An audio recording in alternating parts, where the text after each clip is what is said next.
preparación de Jesús comenzó al ser ungido para la sepultura, en el capítulo 12, versículos 1 al 11. En los versículos 12 al 19, Juan registró la entrada triunfal de Jesús a Jerusalén. En Juan capítulo 12, versículos 20 al 50, Jesús anunció públicamente que era tiempo de que Él fuera glorificado a través de su muerte y su resurrección. Jesús llamó a todo aquel que le escuchara a creer en Él, e incluso, después de realizar milagros frente a ellos, muchos judíos creyeron y muchos otros no creyeron. Otra parte importante en el Evangelio de Juan trata acerca del ministerio privado de Jesús para los que lo recibieron y creyeron en Él. Abarca desde Juan capítulo 13, versículo 1, hasta el capítulo 20, versículo 31.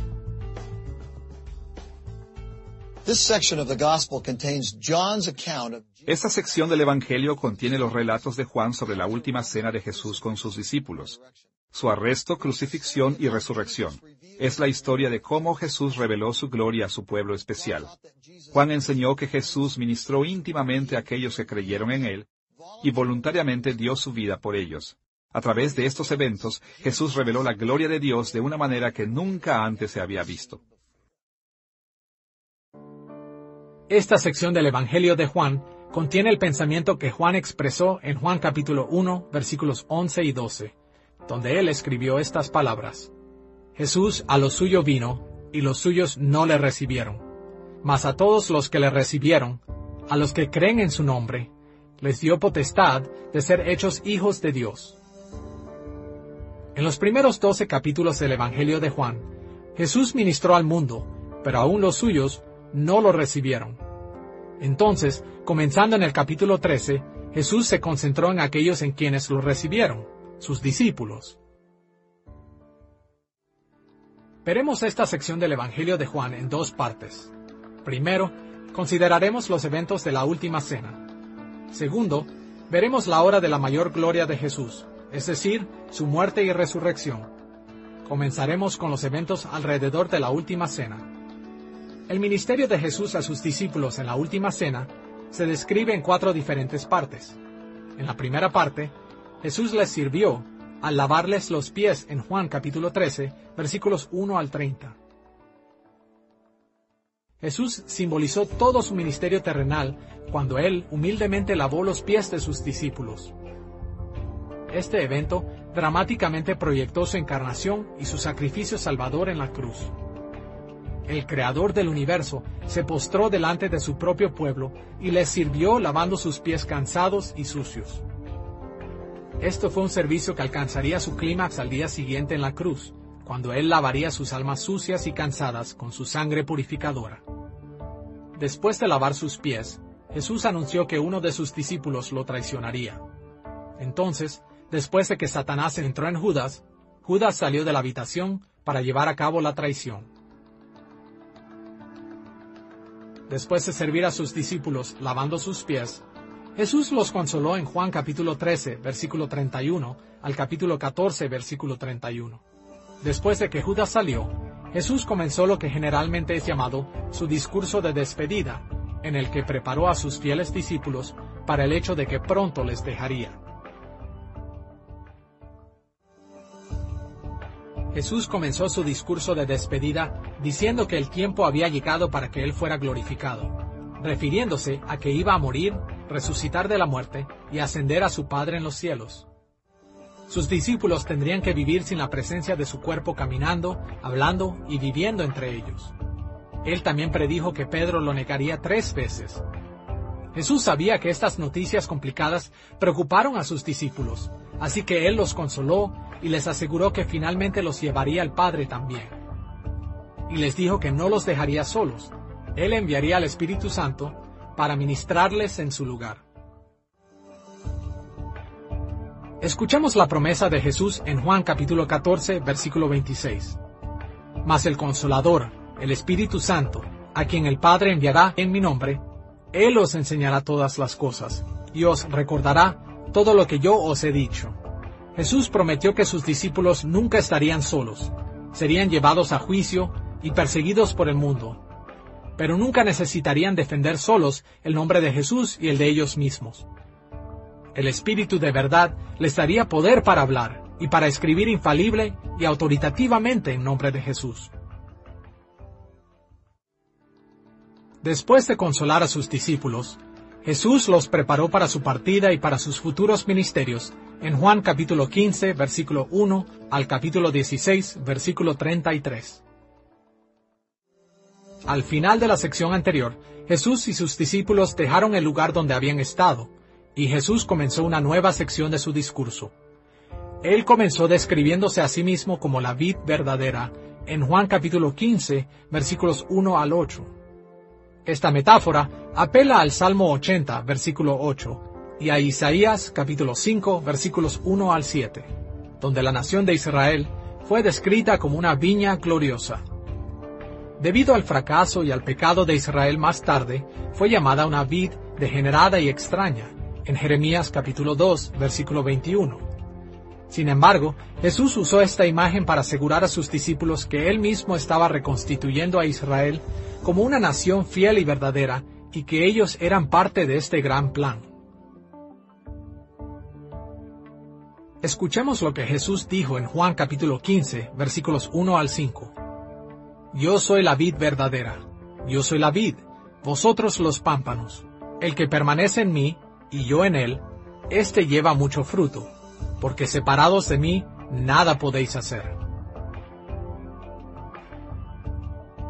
Al decir que era la vid verdadera, Jesús estaba diciendo que en un sentido importante, Él mismo era Israel. Jesús representó a Israel y cumplió el destino de Israel. Israel no había podido establecer el reino de Dios en la tierra, pero Jesús tuvo éxito, y sus discípulos eran las ramas de su vid. Ellos eran parte del pueblo de Dios, y los instrumentos a través de los cuales Dios llevaría a cabo su plan para la historia. Pero Jesús también sabía que el mundo odiaría a sus discípulos, porque ya lo odiaban a Él. Así que les aseguró que estaba abriendo la puerta de la oración al Padre por ellos. Ellos eran sus embajadores, sus representantes autorizados en la tierra, y por esto el Padre prestaría atención a sus oraciones como si Jesús mismo hubiera orado por ellos. Como les dijo en Juan capítulo 16, versículos 23 y 24, de cierto os digo, que todo cuanto pidiereis al Padre en mi nombre, os lo dará. Hasta ahora nada habéis pedido en mi nombre. Pedid y recibiréis, para que vuestro gozo sea cumplido. Después de preparar a sus discípulos, Jesús oró por ellos en Juan capítulo 17, versículos 1 al 26. La oración de Jesús en Juan capítulo 17 es generalmente llamada su oración sacerdotal, porque intercede por sus seguidores de manera sacerdotal. En particular, Jesús oró para que el Padre protegiera a sus discípulos, y de esta manera, muchos otros pudieran venir a la fe a través de ellos. Él oró para que ellos y sus propios discípulos fueran protegidos de las fuerzas del mundo, que su unidad los fortaleciera y que sus vidas glorificaran a Dios. Después de describir la última cena, Juan reportó la muerte y resurrección de Jesús en Juan capítulo 18, versículo 1 al capítulo 20, versículo 31. En el Evangelio de Juan, la muerte y resurrección de Jesús y sus eventos asociados son generalmente descritos como la hora de la gloria de Jesús. En el Antiguo Testamento, la palabra gloria generalmente se refiere a la presencia de Dios en su pueblo. Durante la historia de Israel, la gloria de Dios los acompañó. Su gloria estaba en la nube que los dirigió durante su peregrinación por el desierto, en Éxodo capítulo 16, versículo 10. Estaba en el tabernáculo de Dios, en Éxodo capítulo 40, versículos 34 y 35. Y la gloria de Dios habitaba en el templo de Salomón, en Primera de Reyes, capítulo 8, versículo 11. De acuerdo a esta definición, cuando el Evangelio de Juan usa la palabra gloria, se refiere a Jesús como Dios encarnado que habita entre su pueblo. Pero cuando Jesús se refiere a la hora de su gloria, Él usualmente se refiere al momento particular en su vida en el que su gloria sería demostrada al mundo de la manera más profunda posible. En otras palabras, se estaba refiriendo a su muerte y resurrección. We don't normally think of death as glorious. But Normalmente no pensamos de la muerte como gloriosa, pero la muerte y resurrección de Jesús compraron la reconciliación del pueblo de Dios. Su sacrificio voluntario y su resurrección trajeron salvación y vida a todo aquel que creyó en Él y le recibió como Mesías. Esto reveló el amor y el poder de Dios para nosotros de maneras que de lo contrario nunca nos hubiéramos dado cuenta. Fueron trágicas, pero hermosas, y trajeron inmenso honor y alabanza a Dios. En definitiva, fueron los eventos más gloriosos que han sucedido en la historia de la humanidad. El relato de la muerte y resurrección de Jesús se divide en tres grandes partes, comenzando con el arresto y juicio de Jesús en el capítulo 18, versículo 1, al capítulo 19, versículo 16. Primero leemos del arresto de Jesús en el capítulo 18, versículos 1 al 11. Después que Judas traicionó a Jesús, entregándolo a las autoridades, soldados y oficiales de parte de los sumos sacerdotes y los fariseos vinieron y arrestaron a Jesús. En el capítulo 18, versículos 12 al 27, Jesús fue traído a Caifás, el sumo sacerdote, para ser cuestionado. Durante este tiempo, Pedro negó a Jesús 3 veces, justo como Jesús lo había profetizado. Enseguida, Jesús fue llevado ante el gobernador romano Pilato en el capítulo 18, versículo 28, al capítulo 19, versículo 16. Pilato concluyó que Jesús era inocente, pero no lo liberó por temor a los judíos. Sin embargo, el verdadero poder detrás del arresto y juicio de Jesús era Dios mismo. Ni Pilato ni Caifás estaban realmente en control. Cada cosa que pasó fue de acuerdo al plan de Dios.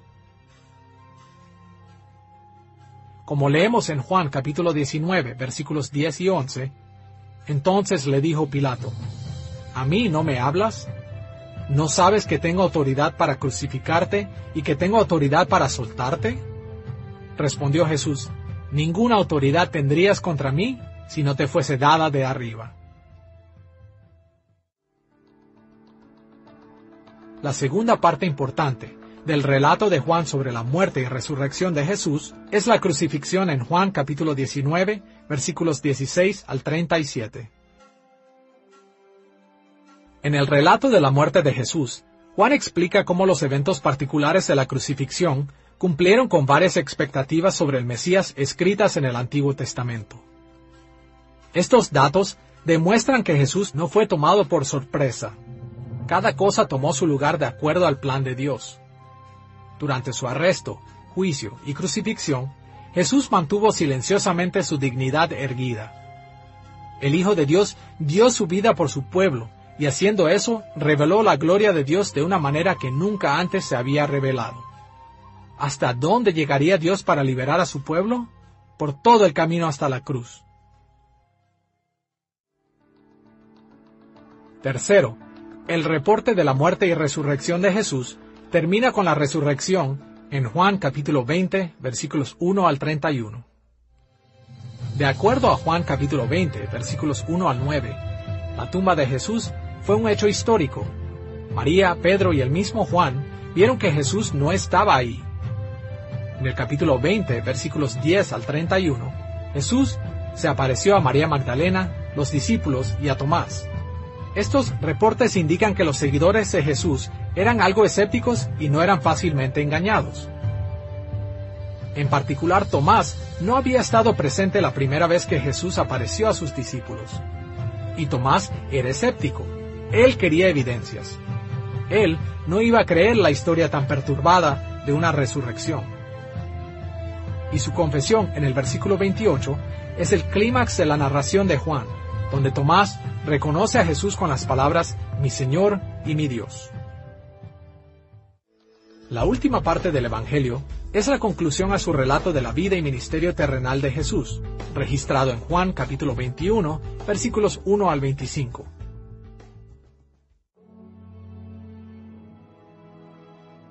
Esta conclusión toma temas de todo el Evangelio y dirige a los lectores hacia el futuro. Al igual que el capítulo anterior, se reporta una aparición de Jesús resucitado en los versículos 1 al 14, pero el énfasis de la narrativa no está en el hecho de la aparición. En ambos versículos, el 1 y el 14, Juan habló de esta aparición como una revelación, usando la misma palabra que en el capítulo 2, versículo 11, cuando él dijo que Jesús manifestó su gloria. Por lo tanto, en lugar de usar esta aparición como una simple prueba de la resurrección, Juan quiso que se leyera este relato como una conclusión de la revelación de Jesús y su gloria, que se había iniciado en el primer capítulo de su Evangelio y había continuado a través de todos sus reportes. Más aún, la conclusión también confirma la autoridad de los apóstoles y otros discípulos para dar testimonio de Jesús, a pesar de que el destacado apóstol Pedro lo negó 3 veces. En Juan capítulo 21, versículos 15 al 23, Jesús contrarresta la negación de Pedro, perdonándolo y restaurándolo 3 veces por separado. Y en estas restauraciones, Jesús comisionó a Pedro a cuidar el rebaño de Dios.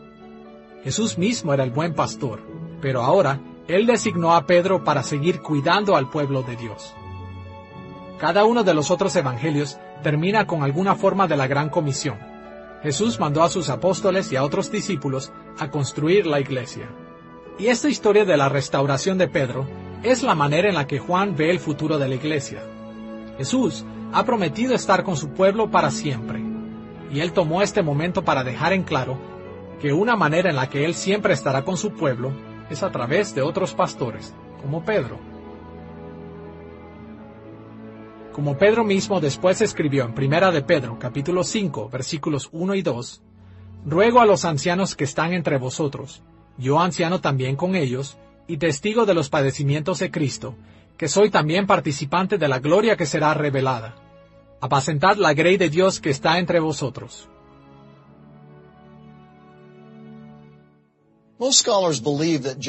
La mayoría de los estudiosos creen que el Evangelio de Juan fue escrito cuando los últimos apóstoles estaban muriendo. Juan incluso pudo haber sido el último apóstol vivo en ese momento. Así que, este hecho hizo que fuera más importante para el pueblo de Dios el oír que Jesús estaba todavía presente a través de los pastores de su rebaño. Finalmente no fue Pedro o ningún otro apóstol quien dirigió la iglesia. Era Jesús mientras ellos lo seguían. Ellos sirvieron solo como sus embajadores y ayudantes. Y Jesús prometió regresar por su pueblo, corporal y permanentemente, para dirigirlos en el futuro. Ahora que hemos visto tanto el trasfondo como la estructura y contenido del Evangelio de Juan, estamos listos para considerar algunos de los temas principales que Juan enfatizó. Juan enlista varios temas importantes en su declaración de propósito en Juan capítulo 20, versículos 30 y 31, donde leemos estas palabras. Hizo además Jesús muchas otras señales en presencia de sus discípulos, las cuales no están escritas en este libro, pero éstas se han escrito para que creáis que Jesús es el Cristo, el Hijo de Dios, y para que creyendo tengáis vida en su nombre. En esta parte de nuestra lección, nos enfocaremos en 4 temas relacionados que provienen de la declaración que Juan nos dio. El hecho de creer, la identidad de Jesús como el Cristo, su identidad paralela como el Hijo de Dios, y la bendición de vida que Él ofrece. Comencemos con el énfasis de Juan en el hecho de creer. Juan usó la palabra griega pistiuo, que significa creer, 106 veces. Los otros 3 evangelios juntos usan esta palabra 34 veces. Solo 1/3 del total de veces que Juan la usó. Esta diferencia en el énfasis muestra cuán importante es la idea de creer en la narrativa de Juan. En el Evangelio de Juan, el concepto de creer está relacionado a otros conceptos como recibir, venir a y conocer. Así que para creer en Jesús hay que recibirle, venir a Él y conocerlo en el sentido de una experiencia personal. Esta forma de creer, recibir, conocer y venir a Jesús generalmente comienza como un momento de decisión personal para confiar y seguir a Cristo. Lo mismo que los cristianos modernos llaman conversión. Cuando la conversión es genuina, esto nos lleva a una participación en la obra de Dios y a recibir sus bendiciones en una variedad de formas. En esta parte del Evangelio, Juan se refiere a la conversión con términos como convertirnos en hijos de Dios y obtener la vida eterna. En esta parte del Evangelio, Juan se refiere a la conversión con términos como convertirnos en hijos de Dios y obtener la vida eterna. Escuchemos la descripción que hace Juan del significado de creer en Juan capítulo 1, versículo 12. Mas a todos los que le recibieron, a los que creen en su nombre, les dio potestad de ser hechos hijos de Dios. En Juan capítulo 3, versículo 36, donde leemos estas palabras. El que cree en el Hijo tiene vida eterna, pero el que rehúsa creer en el Hijo no verá la vida. En pasajes como estos, creer es un sincero sentimiento en el corazón, un acto de confianza y compromiso con Jesús que nos une a Él. Este nos hace parte de la obra de Dios en la historia, y llegará a su plenitud cuando Jesús se revele en toda su gloria. Es importante reconocer que Juan no siempre usa la palabra creer en el mismo sentido. En algunos pasajes, Juan usó la palabra creer para señalar una fe superficial, lo que los teólogos generalmente han llamado una fe temporal o hipócrita. Por ejemplo, escuchemos Juan capítulo 2, versículos 23 y 24. Estando Jesús en Jerusalén en la fiesta de la Pascua, muchos creyeron en su nombre, viendo las señales que hacía, pero Jesús mismo no se fiaba de ellos, porque conocía a todos.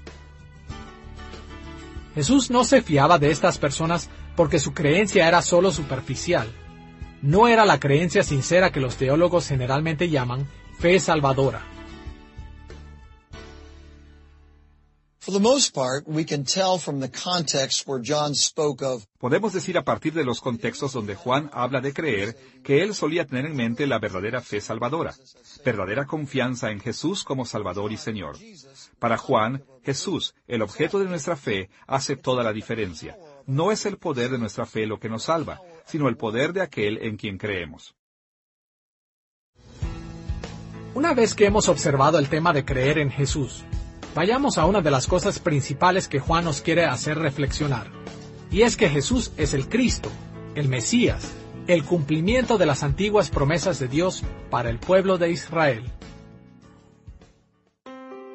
Al llamar a Jesús Cristo, Juan claramente lo identifica como el Rey de Israel.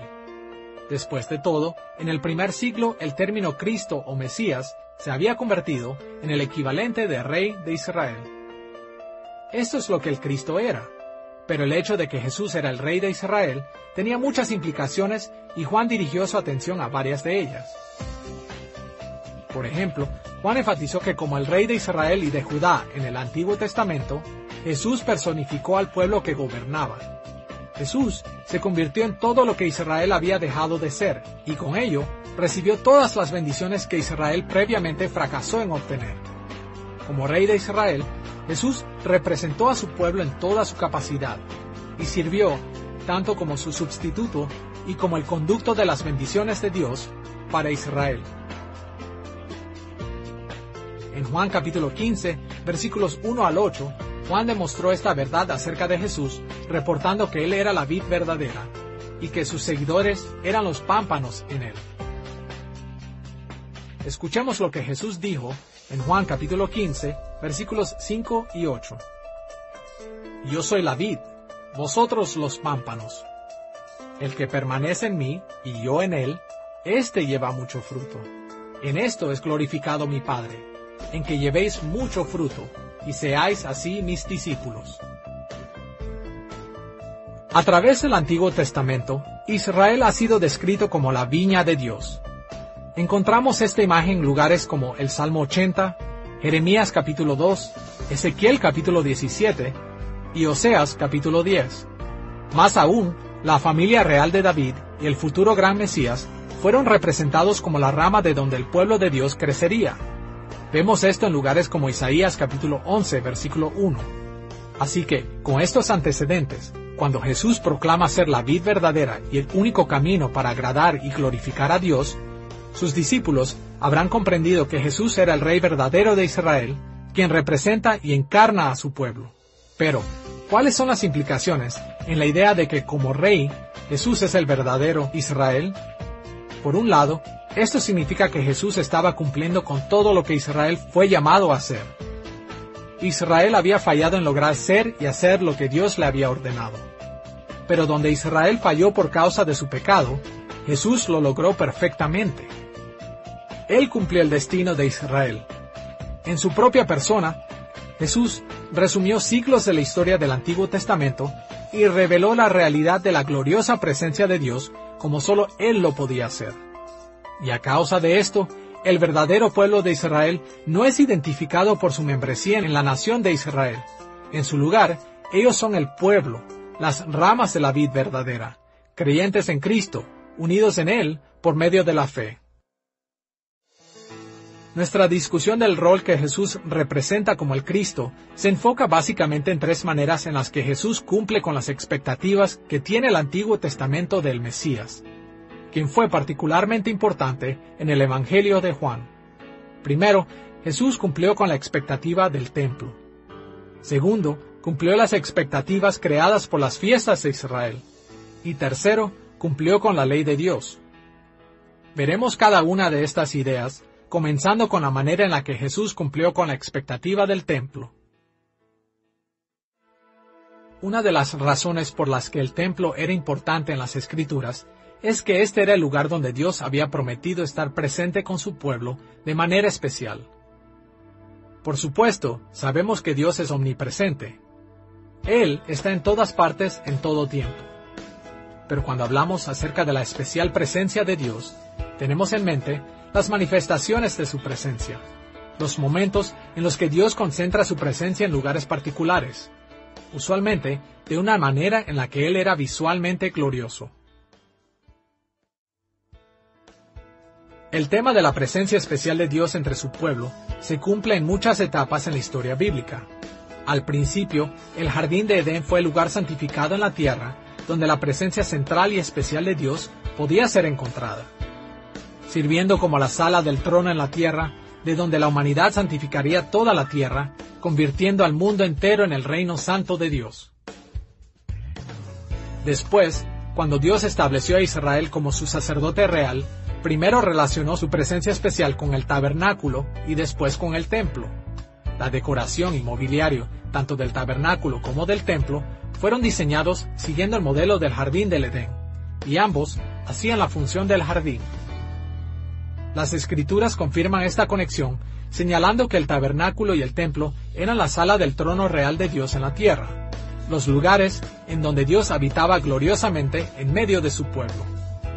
Este hecho se expresa claramente en lugares como Primera de Crónicas capítulo 28, versículo 2, Salmo capítulo 11, versículo 4, e Isaías capítulo 6, versículo 1.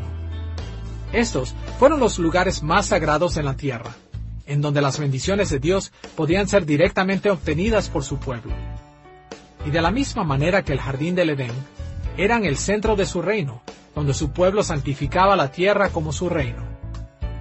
De acuerdo con el Evangelio de Juan, una manera fundamental para entender la importancia de Jesús es considerar que Él cumple con lo establecido en el Antiguo Testamento acerca del tabernáculo y del templo de Dios. Escuchemos lo que Juan escribió en Juan capítulo 1, versículo 14. Y aquel Verbo Jesús fue hecho carne, y habitó entre nosotros, y vimos su gloria, gloria como del unigénito del Padre, lleno de gracia y de verdad. Cuando Juan dijo que Jesús habitó entre nosotros, usó el verbo griego skenao, relacionado con el sustantivo skene, que significa tienda o tabernáculo. De hecho, este mismo sustantivo es usado para referirse al tabernáculo sagrado de Dios en la Septuaginta, la traducción griega del Antiguo Testamento. Mediante el uso de este verbo y asociándolo con la gloria de la presencia de Dios, Juan deja claro que Jesús ahora proveía el mismo acceso a la presencia especial de Dios que la que había sido previamente disponible en el tabernáculo. Y Juan hizo el mismo señalamiento sobre el templo, en Juan capítulo 2, versículos 19 al 21, donde leemos este relato. Respondió Jesús y les dijo: Destruid este templo, y en 3 días lo levantaré. Dijeron luego los judíos: en 46 años fue edificado este templo, ¿y tú en 3 días lo levantarás? Mas él hablaba del templo de su cuerpo. Aquí Juan dejó claro que Jesús estaba cumpliendo con el templo también. Juan también explicó claramente que aún después de que Jesús no estuviera físicamente presente en la tierra, sus seguidores disfrutarían de la presencia especial de Dios. Esto es porque en Juan capítulo 4, versículo 21, Jesús le dijo a la mujer samaritana que venía el día cuando ni el templo de Jerusalén ni el santo lugar de Samaria tendrían especial prioridad en la adoración a Dios. Como Jesús dijo en Juan capítulo 4, versículos 23 y 24, mas la hora viene, y ahora es, cuando los verdaderos adoradores adorarán al Padre en espíritu y en verdad. Dios es espíritu, y los que le adoran en espíritu y en verdad es necesario que adoren. Las palabras de Jesús a la mujer samaritana deberían ser una gran motivación para la iglesia moderna, porque vivimos en el tiempo del que Jesús estaba hablando. En nuestros días, Jesús no está presente físicamente en la tierra. De acuerdo a Hebreos capítulo 8, versículo 2 y capítulo 9, versículos 11 y 12, Él reside físicamente en el tabernáculo de Dios en el cielo. Pero está presente con nosotros espiritualmente, especialmente cuando nos reunimos en la iglesia. Vemos esto en lugares como Mateo capítulo 18, versículo 20, y Primera de Pedro capítulo 2, versículos 4 al 9. Y porque Jesús está presente con nosotros, ahora somos el templo sagrado de la presencia especial de Dios en la tierra. Pero aún este maravilloso cumplimiento del templo en Cristo será sobrepasado cuando Jesús regrese en gloria. Pasajes como Apocalipsis capítulo 21, versículos 1 al 5, enseñan que cuando Cristo regrese, Él transformará a la creación entera en la morada de Dios. En ese tiempo, Cristo y el Padre siempre estarán presentes con nosotros, y la tierra entera será llena de la gloria de Dios. Una segunda manera en la que Jesús cumplió con las expectativas mesiánicas del Antiguo Testamento en el Evangelio de Juan fue cumpliendo con el significado de las fiestas de Israel. Como mencionamos anteriormente, gran parte del Evangelio de Juan puede describirse en torno a varias fiestas que Jesús atendió. Entre estas fiestas hubo varias celebraciones de Pascua, tabernáculos y dedicación. Dios estableció estas fiestas para identificar a Israel como su real sacerdocio y para darles maneras regulares de disfrutar las bendiciones de su presencia especial en el tabernáculo y el templo. Y en su Evangelio, Juan dejó claro que Jesús cumplió con el significado de estas fiestas. La fiesta de la Pascua era una de las 3 fiestas principales de Israel celebradas anualmente. Esta celebraba el éxodo de Israel de Egipto. En resumen, Jesús cumplió con esta fiesta porque Él representaba al Cordero Pascual, quien sería muerto y comido en la Pascua, y cuya sangre era el símbolo de la liberación de Israel de Egipto. Los 4 escritores de los Evangelios identificaron a Jesús como el verdadero Cordero Pascual. Pero solo Juan remarcó este hecho registrando las palabras de Juan el Bautista, quien dijo: «He aquí el Cordero de Dios, que quita el pecado del mundo», en Juan capítulo 1, versículo 29. En Juan capítulo 19, versículo 33, Juan también reportó que cuando Jesús murió, los soldados no quebraron sus piernas, cumpliendo el requerimiento de Éxodo capítulo 12, versículo 46, que dice que los huesos de los corderos escogidos para la fiesta de la Pascua no deberían ser quebrados. En esta y muchas otras maneras, Juan mostró que Jesús cumplió con el simbolismo y el significado de la Pascua. En Juan capítulo 7, versículos 2 al 37, Juan también reportó la celebración de Jesús de otra de las 3 fiestas anuales de Israel, la fiesta de los tabernáculos. Uno de los más importantes rituales de la fiesta era vertir agua en memoria de la manera en la que Dios proveyó agua a Israel en el desierto, y de la manera en la que Dios proveía lluvia para los cultivos de Israel año tras año, así como en anticipación de la forma en que Dios derramaría corrientes de bendición sobre su pueblo en los últimos días. Juan trazó una fuerte conexión entre esta ceremonia y Jesús, señalando que Él es el conducto de todas las bendiciones que Dios derramará en el clímax de la historia. Específicamente, Juan reportó que en los últimos días de la fiesta de los tabernáculos, Jesús anunciaría su poder para distribuir las bendiciones de Dios. Escuchemos lo que Jesús dijo a las multitudes en Juan capítulo 7, versículo 37. Si alguno tiene sed, venga a mí y beba. Juan registró que las corrientes de agua viva de la bendición de Dios fluyen de Jesús. Todas las bendiciones pasadas, presentes y futuras vienen a través de Él. En este sentido, Jesús es el cumplimiento de todas las esperanzas de las bendiciones de Dios que fueron representadas en la fiesta de los tabernáculos. Finalmente, en Juan capítulo 10, versículos 22 al 39, Jesús celebró la fiesta de la dedicación, o Hanukkah. La fiesta de la dedicación no era una de las fiestas principales establecidas en el Antiguo Testamento, pero era importante para la vida de Israel en el primer siglo, porque celebraba la victoria de Israel sobre sus opositores griegos en el año 165 a.C., así como la rededicación del altar y del templo, que tomó lugar después de esta victoria. En Juan capítulo 10, versículo 30, mientras Jesús estaba celebrando la fiesta de la dedicación, Él hizo la sorprendente afirmación: Yo y el Padre, uno somos. Los judíos entendieron que Él estaba proclamando ser Dios, y respondieron tratando de apedrearlo. Entonces, Jesús se defendió en Juan capítulo 10, versículo 36, refiriéndose a sí mismo como al que el Padre santificó. Cuando Jesús dijo que Él era santificado, Él usó el término griego hagiazo, que las Escrituras usan para referirse a la dedicación y a la consagración en las ceremonias del templo. En este contexto, hagiazo tiene un sinónimo cercano con el término griego ekaimia, que se traduce como dedicación en la expresión fiesta de la dedicación.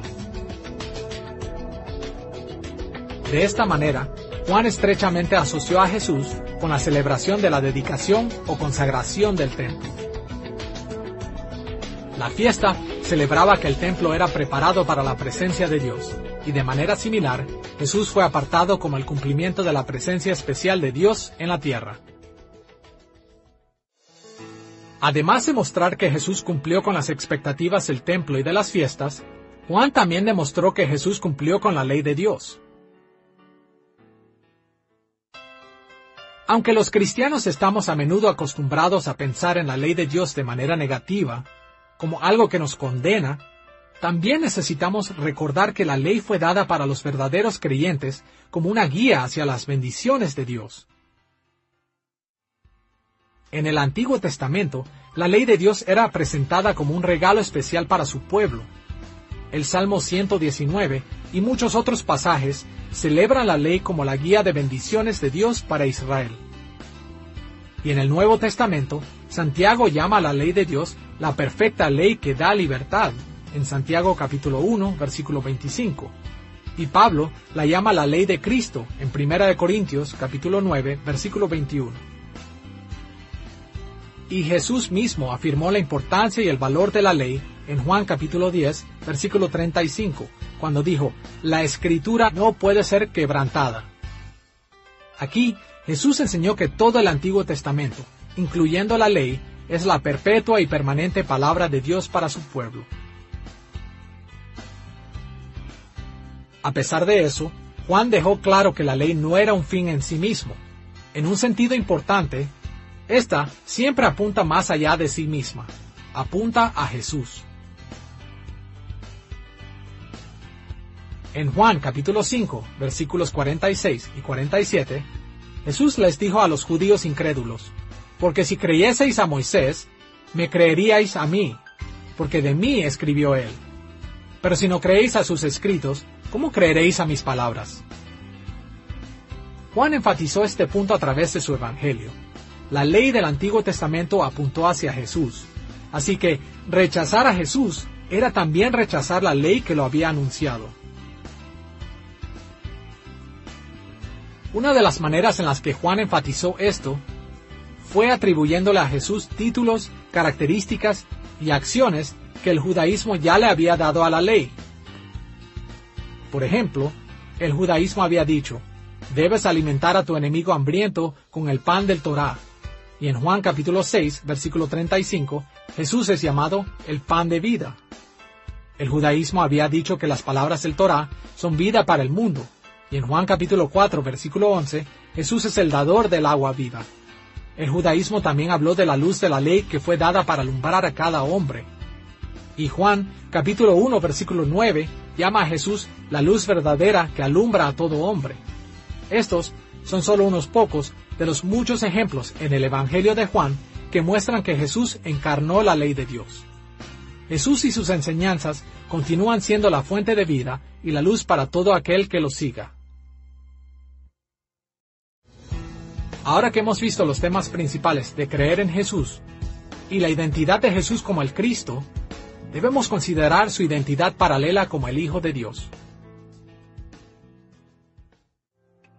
La identidad de Jesús como el Hijo de Dios es paralela a su identidad como el Cristo, porque ambos términos se refieren al hecho de que Él es el Rey del reino de Dios en la tierra. Pero vale la pena discutir estos temas separadamente, porque cada uno tiene diferentes matices.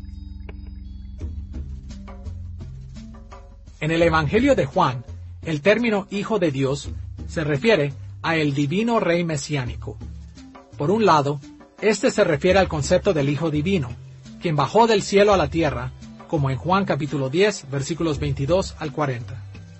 Por otro lado, puede ser sinónimo del Rey de Israel o Cristo, el descendiente humano de David, quien era el justo Rey de Israel, como lo vemos en Juan capítulo 1, versículo 49, al capítulo 11, versículo 27. Para tener un mejor entendimiento de qué significa para Jesús ser el Hijo de Dios en el Evangelio de Juan, nos ayudará a ver cómo Juan destacó el gran misterio de que Jesús es totalmente divino y totalmente humano. Veamos primero la idea de que Jesús es totalmente divino. Una manera en la que Juan proyectó la divinidad del Hijo fue a través de la relación entre Jesús el Hijo y Dios el Padre. Hay muchos pasajes que demuestran que esta relación es cualitativamente diferente a las relaciones que el Padre tiene con sus hijos humanos, como los creyentes. Escuchemos este intercambio entre Jesús y los judíos en Juan capítulo 10, versículos 30 al 33. Jesús dijo, «Yo y el Padre uno somos». Entonces los judíos volvieron a tomar piedras para apedrearle. Jesús les respondió, «Muchas buenas obras os he mostrado de mi Padre. ¿Por cuál de ellas me apedreáis?» Le respondieron los judíos diciendo, «Por buena obra no te apedreamos, sino por la blasfemia, porque tú, siendo hombre, te haces Dios». Los judíos directamente entendieron que Jesús proclamaba una unidad en su relación con Dios el Padre. De hecho, proclamaba que Jesús realmente era Dios. Por otra parte, de acuerdo a Juan capítulo 14, versículo 9, Jesús es el único Hijo de Dios que reveló el Padre como ningún otro podría hacerlo. Aunque en el capítulo 1, versículo 18, no se usa la palabra Hijo, la enseñanza es exactamente la misma. Jesús reveló perfectamente a su Padre al pueblo. De hecho, de acuerdo a Jesús, en Juan capítulo 14, versículo 9, ver a Jesús es ver al Padre. Y más allá de estos asuntos de revelación, Jesús también posee total autoridad divina sobre cosas como la vida y la muerte y el juicio final. Como leemos en Juan capítulo 5, versículos 21 y 22, porque como el Padre levanta a los muertos y les da vida, así también el Hijo a los que quiere da vida. Porque el Padre a nadie juzga, sino que todo el juicio dio al Hijo. Juan dejó claro que Jesús era Dios encarnado. Él era Dios mismo, con ilimitada autoridad para llevar a cabo la obra de Dios en la tierra. Otra forma en la que Juan proyectó la divinidad o deidad del Hijo fue a través de la descripción de Jesús como el Yo Soy. En Éxodo capítulo 3, versículo 14, Dios reveló su nombre de pacto a Moisés diciendo, Yo soy el que soy. Esto fue la base del divino nombre que generalmente ha sido representado en español como el Señor. Se pensaba que el nombre de Dios era tan santo que los judíos de los días de Jesús rehusaban pronunciarlo, pero Jesús lo aplicó a sí mismo. En Juan capítulo 8, versículos 12 al 59, Jesús y los líderes judíos estaban involucrados en una confrontación explosiva. La controversia tiene que ver con la proclamación de Jesús de su condición de hijo y la proclamación de sus oponentes de que son hijos de Abraham. En el versículo 44, Jesús les dijo que su verdadero padre era el demonio. A cambio, ellos lo retaron preguntándole si él era más grande que Abraham. Entonces, Jesús finalizó el argumento con estas palabras en Juan capítulo 8, versículo 58. Antes que Abraham fuese, yo soy. Jesús no dijo, yo era, como hubiera sido lo natural si él quisiera decir que era más viejo que Abraham. Él dijo, yo soy, proclamando no solo ser más viejo y grande que Abraham, sino ser el eterno Dios de Israel mismo. Habiendo considerado la divinidad de Jesús, veamos el tratado de Juan, del hecho de que como Hijo de Dios, Jesús era también totalmente humano. Desde el tiempo de David, el término Hijo de Dios era usado para referirse al rey humano, quien se sentaba en el trono de David como rey de Israel.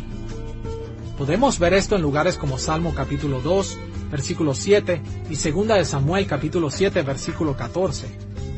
Juan capítulo 7, versículo 42, también muestra que los judíos tenían la expectativa de que el Cristo viniera de la familia de David.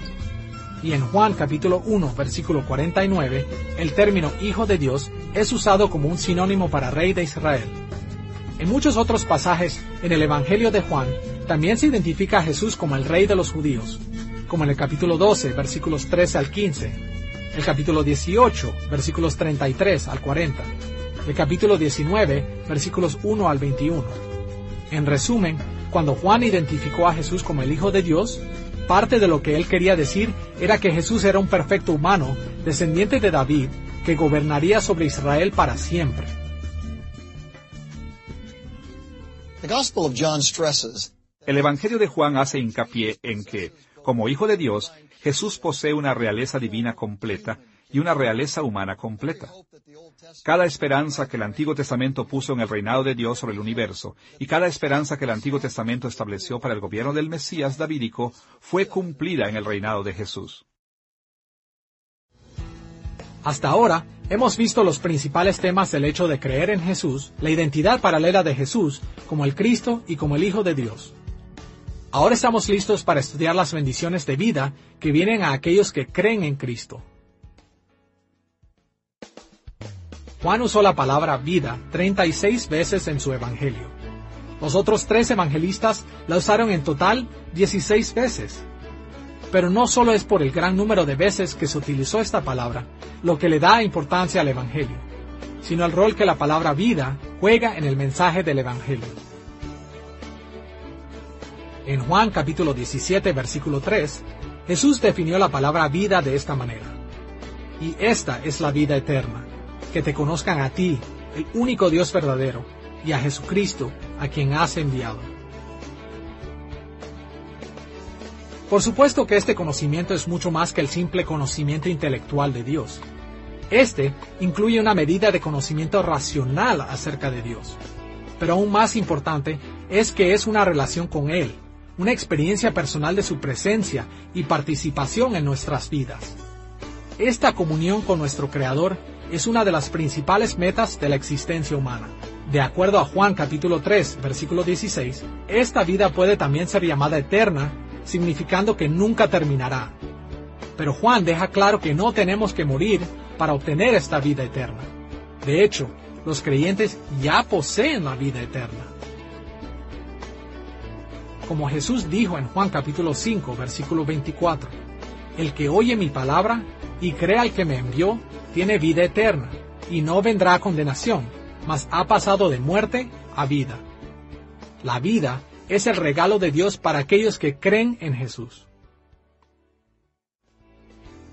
La vida eterna es un regalo de la liberación del juicio divino en interminable paz y alegría. Esta solo puede obtenerse de Dios por creer en su Hijo Jesús. Y el Evangelio de Juan enfatiza por lo menos dos razones para esto. Primero, Jesús es el creador y proveedor de la vida, como leemos en lugares como Juan capítulo 1, versículos 1 al 5, capítulo 5, versículo 26, capítulo 11, versículo 25, y capítulo 14, versículo 6. Y por lo tanto, Jesús tiene el derecho a conceder la vida a aquellos a los que Él desee. De hecho, Jesús hizo esto explícitamente en Juan capítulo 5, versículo 21. La segunda razón nos enseña que la vida eterna solo puede ser obtenida a través de Jesús. Solo Jesús posee las palabras de vida, que son el mensaje del Evangelio que dirige a la gente a un conocimiento salvador de Dios. Jesús explicó esto en lugares como Juan capítulo 6, versículos 63, y el capítulo 12, versículos 49 y 50. Y Pedro lo confirmó en Juan capítulo 6, versículo 68. Jesús es el unigénito, o como Él es llamado en Juan capítulo 1, versículo 18, el unigénito Hijo. Nadie más ha revelado al Padre Celestial como Jesús lo hizo, porque nadie más vino del Padre como Jesús lo hizo. El rol único de Jesús como el revelador de Dios se basa en su identidad como el unigénito de Dios, quien vino a mostrarnos al Padre y darnos vida eterna. Y así, a través de todo el Evangelio de Juan, Jesús es el dador de la vida a todo aquel que cree. Aquellos que no creen no entienden sus palabras y rechazan la vida que Él ofrece, pero aquellos quienes creen reciben vida eterna justo ahora y las bendiciones sin medida de la era por venir. En esta lección exploramos el trasfondo del Evangelio según San Juan, en términos de su autor y ocasión para escribir. Estudiamos su estructura y contenido, y consideramos los temas principales de creer, la identidad de Jesús como Cristo y como Hijo de Dios, y las bendiciones de vida en su nombre. John's Gospel shows us that Jesus is the fulfillment of all. El Evangelio de Juan nos muestra que Jesús es el cumplimiento de todas las promesas de bendición de Dios. Jesús es el Cristo. Él puede y mantendrá cada gloriosa promesa que Dios ha hecho porque Jesús es el Hijo Salvador de Dios. Y esas promesas y salvación incluyen el maravilloso regalo de la vida eterna.